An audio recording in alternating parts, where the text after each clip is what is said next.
I have been a hunting guide in the mountains of northern New Mexico for almost 20 years. I know these woods like I know my own hands.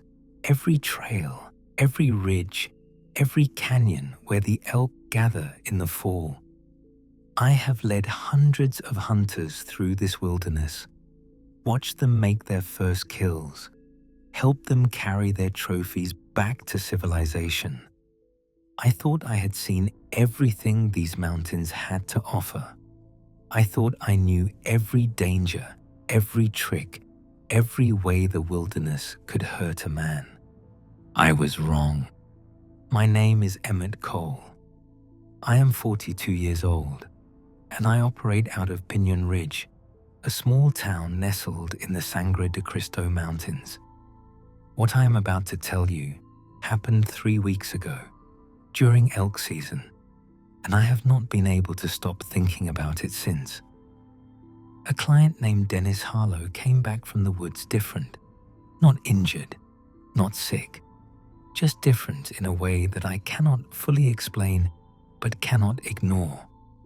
Dennis Harlow is still alive, as far as I know, still walking around, still talking, still doing all the things a living person does.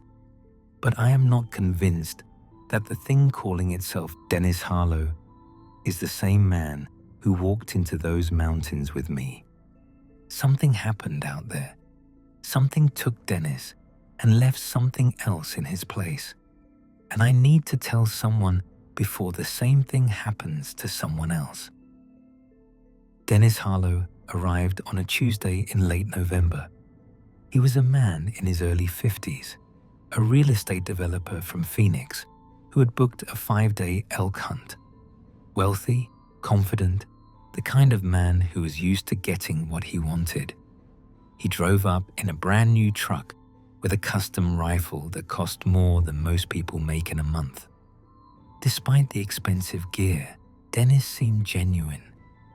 He listened to my instructions, asked good questions, did not pretend to know more than he did. He was in decent shape for his age, handled the hiking well, and showed respect for the land and the animals we were hunting. I liked him. That was not always the case with clients, especially the wealthy ones, but Dennis was easy to work with. We set out on the first morning, hiking into the backcountry where the elk herds gathered this time of year. The weather was good, cold but clear, perfect conditions for hunting. I expected we would have Dennis's elk within a day or two. The first 2 days went smoothly. We spotted several herds, tracked a promising bull, and got close enough for a shot that Dennis ultimately decided not to take.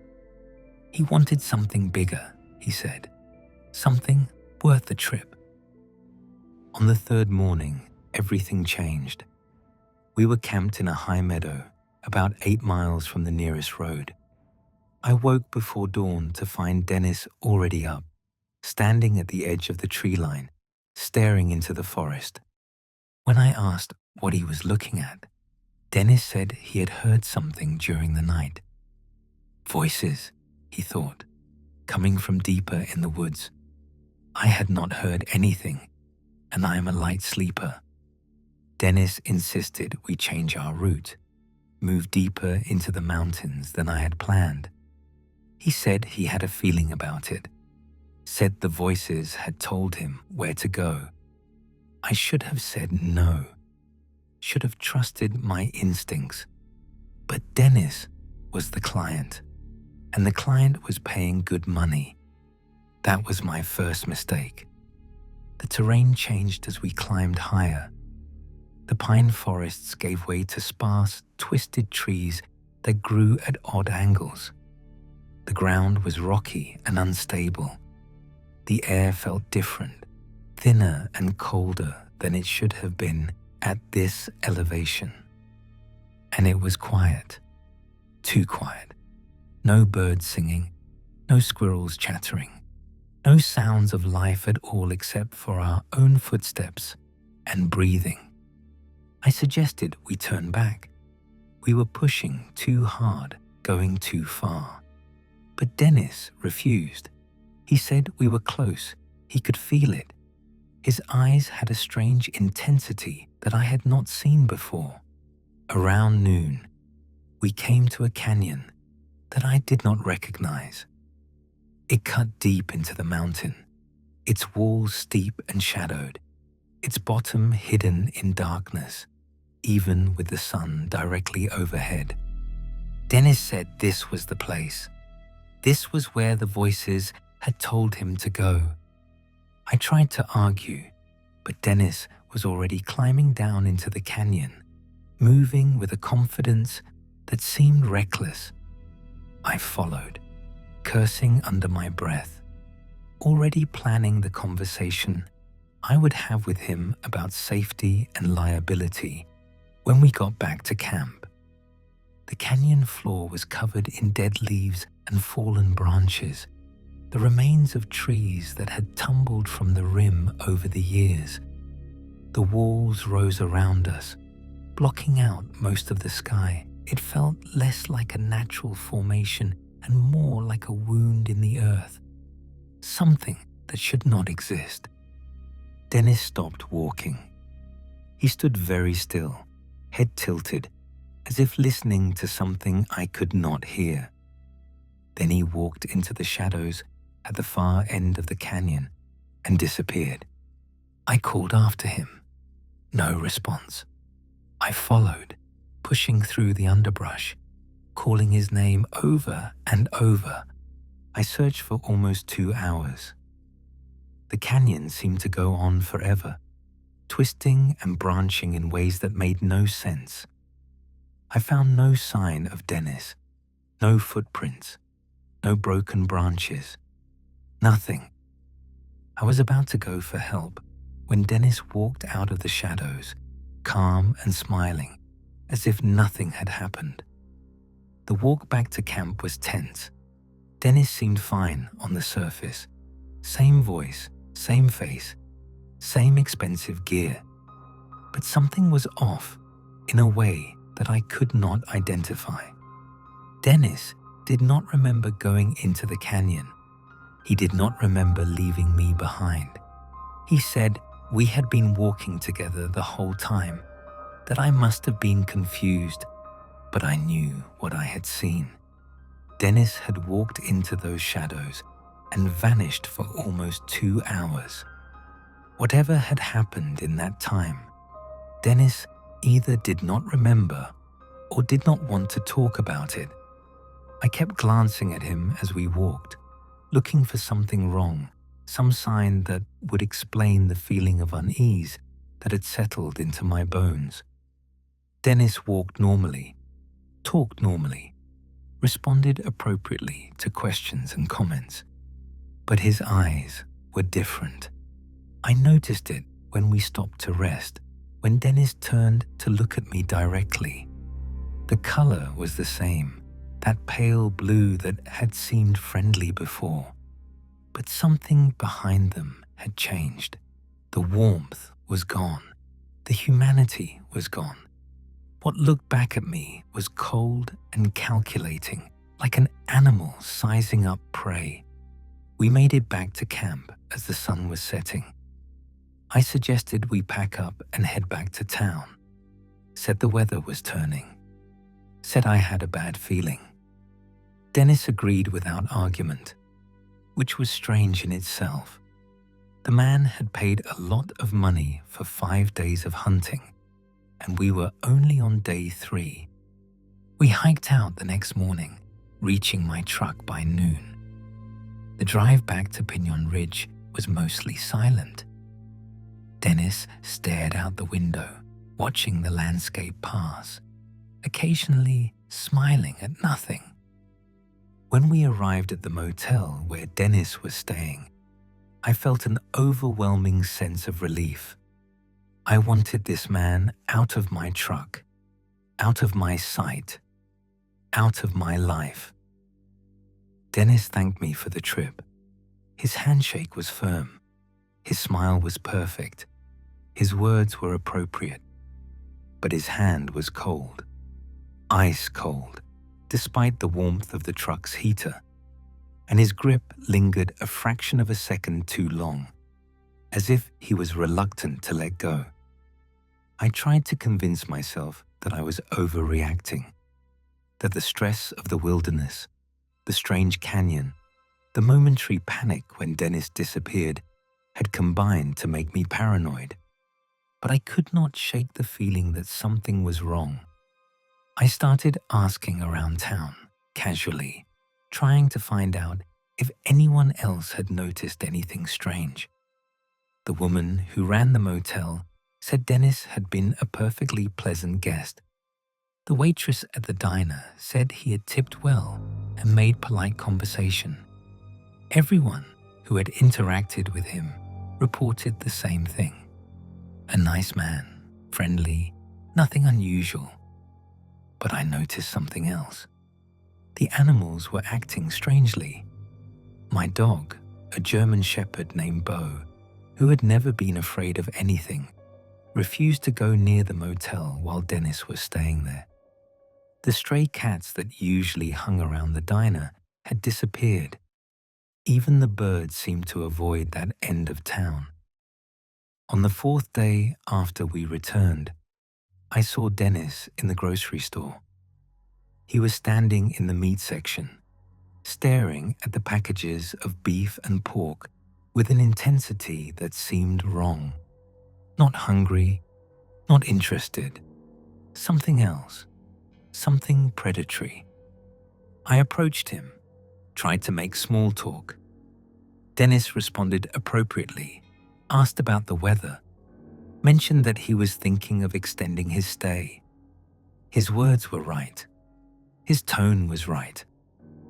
But his eyes never left the meat, and when he finally looked at me, there was something in his gaze that made me take an involuntary step backward. Dennis smiled at the reaction.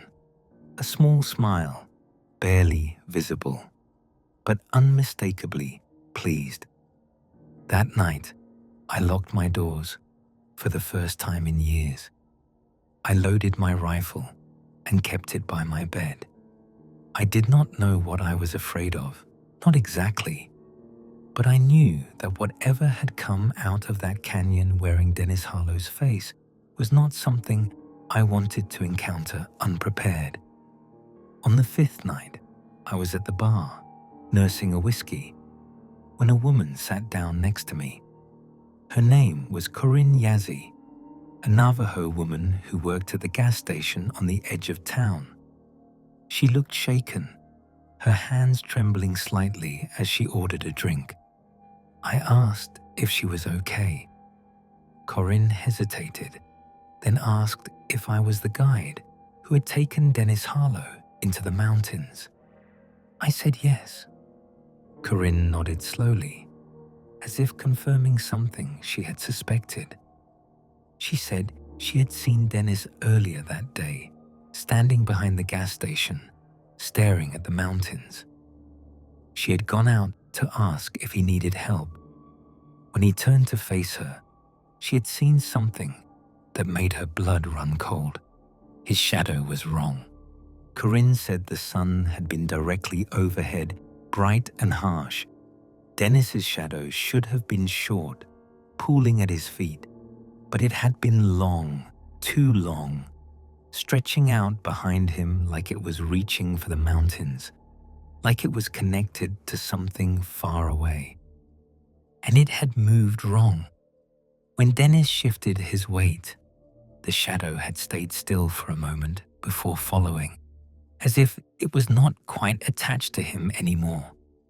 Corinne said her grandmother had told her stories about things like this, about places in the mountains where the boundaries between worlds were thin, about creatures that could slip through those boundaries and wear human skin like a costume, about how you could tell them apart from real people by their shadows, by the coldness of their touch, by the way animals feared them. She said Dennis Harlow was not Dennis Harlow anymore. Something else was wearing him. something old and hungry that had been waiting in that canyon for someone to wander close enough. I wanted to dismiss her story, wanted to tell myself it was superstition, folklore, nothing more than old tales meant to scare children. But I thought about the cold handshake, the empty eyes, the way Bo refused to go near the motel. I believed her. Vicente Archuleta was the oldest hunting guide in the region. He was in his 80s now, retired for over a decade, living in a small house on the outskirts of town. He had been guiding hunters in these mountains since before I was born. I asked him about the canyon, about the strange territory deeper in the mountains, about things that wore human faces. Vicente was quiet for a long time. Then he started talking. He said he had seen it once, 50 years ago, a client who had wandered off and come back different. The man had seemed fine at first, but Vicente had known something was wrong. The way he moved, the way he spoke, the way his eyes tracked movement like a predator watching prey. Vicente had confronted him, demanded to know what he was. The thing wearing the man's face had just smiled and said it did not know what Vicente was talking about. A week later, the client had returned to his home in Texas. 2 months after that, his entire family had disappeared. The official story was that they had moved away suddenly, but Vicente knew better. He had seen the man at the gas station on his way out of town, and there had been something red on his shirt that he had been trying to hide. Vicente said the mountains held things that most people could not imagine. Old things, hungry things, things that had been there long before humans arrived and would be there long after they were gone. He said the canyon I had described was known to the old families, the ones who had lived in these mountains for generations. They called it the Boca del Diablo, the Devil's Mouth, and they knew better than to go there. I asked what I should do, how I could stop the thing wearing Dennis Harlow's face. Vicente shook his head. He said you could not stop them. Once they had taken someone, that person was gone. The thing that remained would eventually move on, find new hunting grounds, leave a trail of missing people in its wake. All I could do was warn others, tell them to stay away from the canyon, and hope the thing wearing Dennis Harlow decided to leave Pinon Ridge before it got too hungry. I could not leave the situation alone, could not pretend that everything was normal while something inhuman walked through my town wearing a dead man's face. I started watching Dennis, not following him exactly, but keeping track of his movements, noting where he went, who he talked to, what he did. Dennis had extended his stay at the motel, telling the owner he had fallen in love with the area and needed some time away from Phoenix. He spent his days walking around town, making small talk with locals, eating at the diner, buying supplies at the general store. Normal activities, normal behavior, nothing that would raise suspicion. But I noticed the pattern. Dennis was learning the town, memorizing routines, figuring out who lived alone, who would not be missed, who was vulnerable. He was hunting. I tried to warn people, but I could not explain why without sounding insane. I told the sheriff that Dennis made me uncomfortable, asked him to keep an eye on the man. The sheriff said he would, but I could tell he was not taking it seriously. On the 10th day, after we returned from the mountains, a hiker went missing. a solo traveler who had been camping in the area, last seen on a trail about 5 miles from town. Search parties went out, but found nothing. No body, no gear, no sign of struggle. I knew. I could not prove it, but I knew. Dennis was at the search party briefing, offering to help, expressing concern for the missing hiker. His words were perfect. His expression was appropriately worried. But when he thought no one was looking, I saw him smile. On day 12, I could not take it anymore. Could not watch and wait while that thing walked through my town, smiled at my neighbors, prepared for its next victim. I went to the motel, knocked on Dennis's door. When Dennis answered, I pushed past him into the room. I told Dennis I knew what he was, knew what had happened in the canyon, knew about the missing hiker. I demanded that Dennis leave, get out of Pinyon Ridge, never come back. Dennis listened with an expression of mild confusion. He asked what I was talking about, said he had no idea why I was so upset, said maybe I needed to see a doctor, get some rest, deal with whatever stress was causing these delusions. His words were reasonable. His tone was calm. His face showed nothing but concern for my well-being. But his eyes were wrong. That cold, calculating look that I had seen in the truck.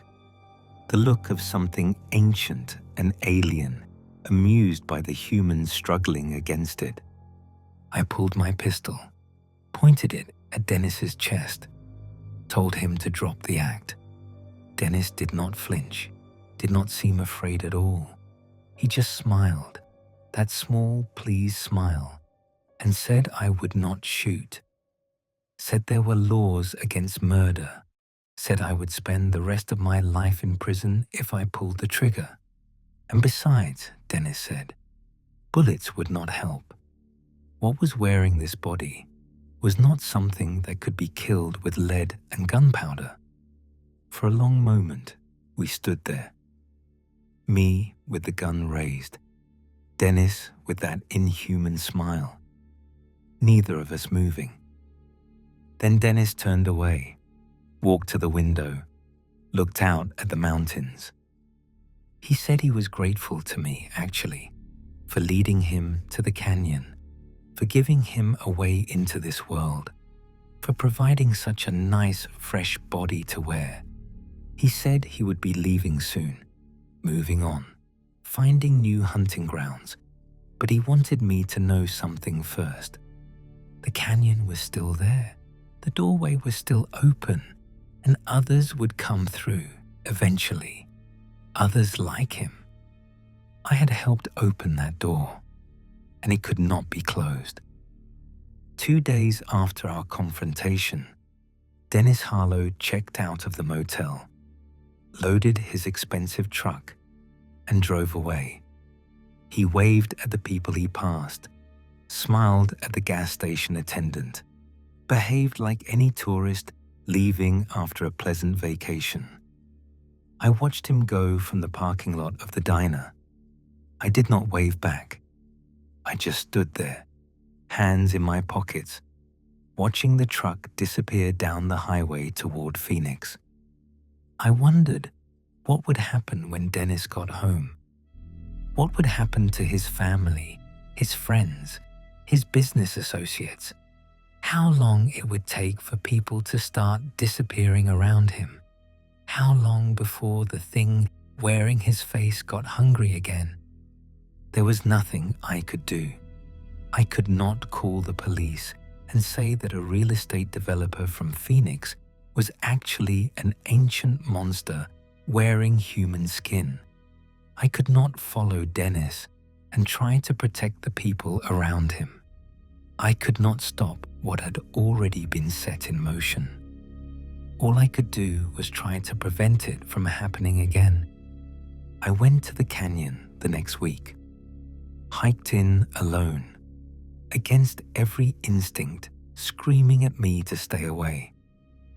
I found the place where Dennis had disappeared, that dark hollow at the far end where the shadows seemed too deep. I stood there for a long time, looking into the darkness, waiting to see if anything would look back.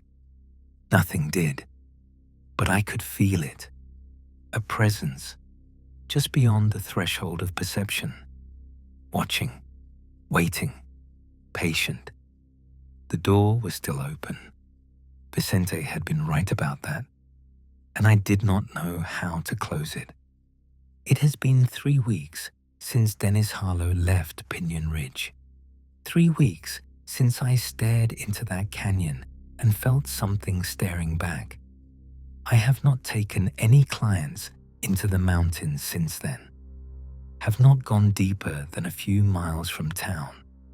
I have told my customers that I am taking a break, dealing with personal issues, and will be back to work in the spring. I'm not sure I will ever go back. The missing hiker was never found. Neither were the 2 other people who have disappeared in the area since then. The official explanations are accidents, wilderness mishaps, the usual dangers of remote terrain. But I know better. I have started paying attention to the news from Phoenix, looking for stories about missing persons, unexplained disappearances, strange incidents. So far, I have found 3 that might be connected to Dennis Harlow.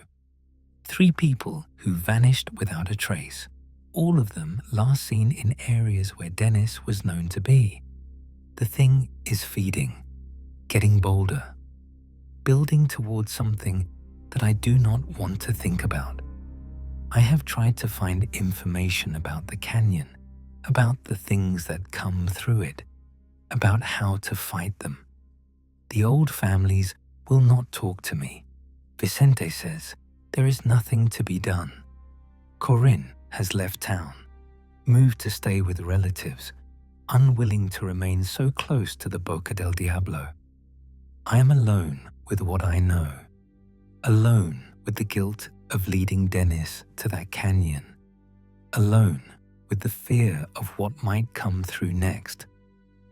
If you are planning a hunting trip in the mountains of New Mexico, be careful. Stick to the established areas. Follow your guide's advice. And if anyone suggests going deeper into the wilderness, into territory that feels wrong, into places where the animals are silent and the shadows seem too deep, refuse. Do not let curiosity override your instincts. Do not follow voices you hear in the night. Do not walk into canyons that seem to call to you. And if someone in your group disappears for a while and comes back different, if their eyes are cold and their touch is like ice and animals shy away from them, do not dismiss it. Do not convince yourself that you are imagining things. Trust what your gut is telling you. Get away from them. Get away as fast as you can. And pray that whatever is wearing their face does not decide to follow you. I do not know what the things in the canyon are. I do not know where they come from or what they want. I do not know how many of them might be walking around in human bodies right now, hunting and feeding and wearing the faces of people who used to be real. All I know is that I helped one of them into this world, and I will carry that guilt for the rest of my life. Dennis Harlow had a family, a wife and 2 grown children, according to the brief conversations we had on the trail. I think about them sometimes. Wonder if they have noticed that the man who came home from New Mexico is not quite the same as the man who left. Wonder if they are still alive. Wonder if anyone will notice when they are not. The mountains are beautiful this time of year. The snow is starting to fall on the highest peaks, and the elk are moving down into the valleys. It is my favorite season, or it used to be.